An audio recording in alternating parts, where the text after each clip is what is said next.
میں دیکھتا ہوں ہمارے وطن میں اضطراب ہے، بے چینی ہے، اس طرح کا ماحول بنایا گیا ہے کہ لوگ ایک دوسرے کے حق میں سخت ہو گئے ہیں، مزاجوں میں تلخیاں ہیں، لڑتے جھگڑتے ناراض ہوتے لوگ، بگڑتے کوستے ڈانٹتے شکوے کرتے لوگ۔ شکوہ جو ہوتا ہے نا، یہ بندے کو بے چین کر دیتا ہے، شکر بندے کو سکون میں مبتلا کرتا ہے۔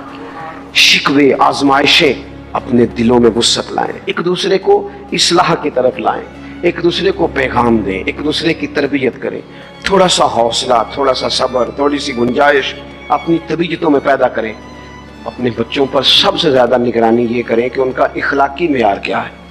اگر میں اور آپ خدا نہ خواستہ بچوں کو صرف یہ تربیت دیں گے نا کہ وہ پیسہ پیسہ پیسہ پیسہ، شادیاں بھی پیسے دیکھ کے کریں گے، تو یاد رکھنا پھر ایک دن وہ یہ بھی کہیں گے کہ ابا کاش تو کو ڈھابے کا کام کرتا تو آج ہمارے پاس بھی پیسے ہوتے۔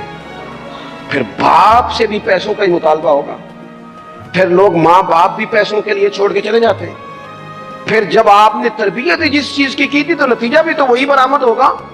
یہ تو نہیں ہو سکتا کہ بندہ بیج کوئی اور لگائے اور درخت کوئی اور نکلا، یہ ہو نہیں سکتا۔ اگر ہم اپنے باپ سے روز جھگڑا کریں گے 5 مرلے کے لیے تو یاد رکھنا پھر ہمارا بیٹا 1.5 مرلے کے لیے بھی جھگڑا کرے گا۔ پھر معاملہ اس طرح کا مرتب ہوگا۔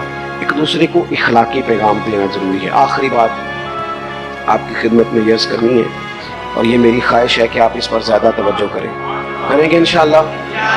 آپ سارے ویڈیو بنائیں، مجھے کوئی اعتراض نہیں، پر مہربانی کریں دیکھیں تو میری طرف نہ۔ جب آپ لائیو چلاتے ہیں تو پھر اسی کو دیکھتے ہیں، وہ پھر کہتا ہے کہ یہ کومنٹس آ گیا تو دوسرا آ گیا۔ اللہ کرے میری بات آپ کے دل میں اتر جائے۔ آپ تھوڑی سی توجہ کریں، میں کیا عرض کرنا چاہتا ہوں، غور کریں میرے بھائی۔ ملک میں نا مہنگائی تیزی سے عروج پکڑ گئی ہے، اور مہنگائی جب ہوتی ہے نا تو امیروں نے تو مال بیچنا ہوتا ہے تو ان کا دگنا ہو گیا تو وہ تو اور امیر ہو گئے۔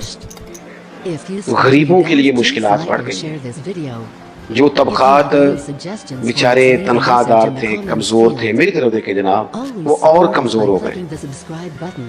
ہمیں زیادہ تو نہیں لیکن اتنا ضرور کرنا چاہیے۔ یہ قرآن پاک دے دیں جی، مجھے دے دیں، تشریف رکھیں آپ۔ عزیز بھائی تھوڑا سا نا، زیادہ نہیں، 3 لوگ مل کے ایک غریب آدمی کا خیال تو رکھ ہی سکتے ہیں نا۔ لیکن غریبوں سے بھی عرض کروں گا، سہارا بندوں کو نہیں بنایا کرتے، سہارا رب رسول کو بنایا کرتے۔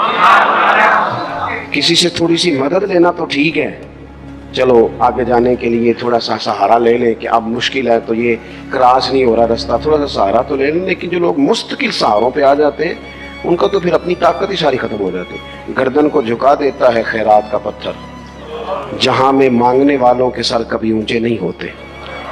تھوڑی سی ہم نے ایک دوسرے کی مدد کرنی ہے۔ جو لوگ زیادہ مالدار ہیں ان سے میری گزارش ہے کہ تھوڑے سے خرچے کم کر لیں، اپنے ہاتھوں سے تقسیم کریں۔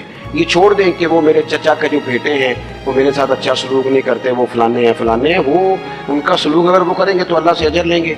آپ اگر ان کو محسوس کرتے ہیں نا وہ غریب ہیں، ماموں کے بیٹے، چچا کے بیٹے، گلی والے، محلے والے، تو تھوڑا تھوڑا کر کے اپنے بھائیوں کی مدد کرنی شروع کریں۔ دیکھو عید پہ کپڑے تھوڑے لے لو نا، ویسے بھی سوٹ کی ضرورت تو صرف عید پڑھنے کے لیے، بعد میں تو کپڑے بدل کے گوشت کرتے ہیں، تو بچے ویسے سوئے رہتے ہیں سارا دن۔ تھوڑی سی نا اپنے اضافی خرچے کم کریں۔ قربا کی تھوڑی، یہ عید گزری تھی نا چھوٹی تو شادیاں شروع ہو گئی۔ میرے پاس لوگ بہت زیادہ آتے ہیں، چونکہ ایک آدمی سمجھ کے اچھا گمان کر کے لوگ دعاؤں کے لیے کہتے ہیں، تو ان کے دکھ سن کے نا تو کئی دفعہ سوچتے ہیں کہ یار یہ جو امیروں نے اتنے مہنگے مہنگے ہوٹلوں میں روٹیاں کھائیں، اتنی مہنگی مہنگی گاڑیاں پجارو، یہ اللہ کے حضور جواب ہی تو دینا ہے نا۔ ہم نے ایک دوسرے کا خیال چھوڑ گئے، 2-4 باتیں سوچ کے نا، وہ جی اس کے گھر میں 3 لوگ ہیں، کام کیوں نہیں کرتے ہو؟ خدا کے بندے کرتے ہیں کام، لیکن محنت سے نہیں ملتا، خدا کے فضل سے ملتا ہے۔ تیرے اوپر فضل ہے، تجھے اب باتیں آتی ہیں، لیکن کئی دفعہ سارے بھی کریں تو رزق جب ہی آتا ہے جب رب چاہتا ہے۔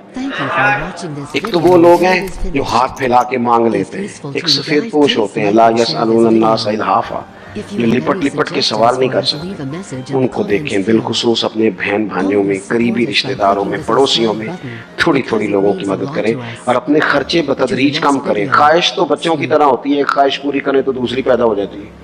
دوسری پیدا کریں تو 4 خواہشیں اور کھڑی ہیں. یہ نفس تو بچے کی طرح ہے. اپنی خواہشات تھوڑی کم کر کے, یہ حکومتوں سے آپ امید نہ رکھیں. ہمارے ملک میں جتنی سیاسی جماعتیں حکومتیں کر چکی ہیں یا کر رہی ہیں, ان سے کوئی توقع نہیں.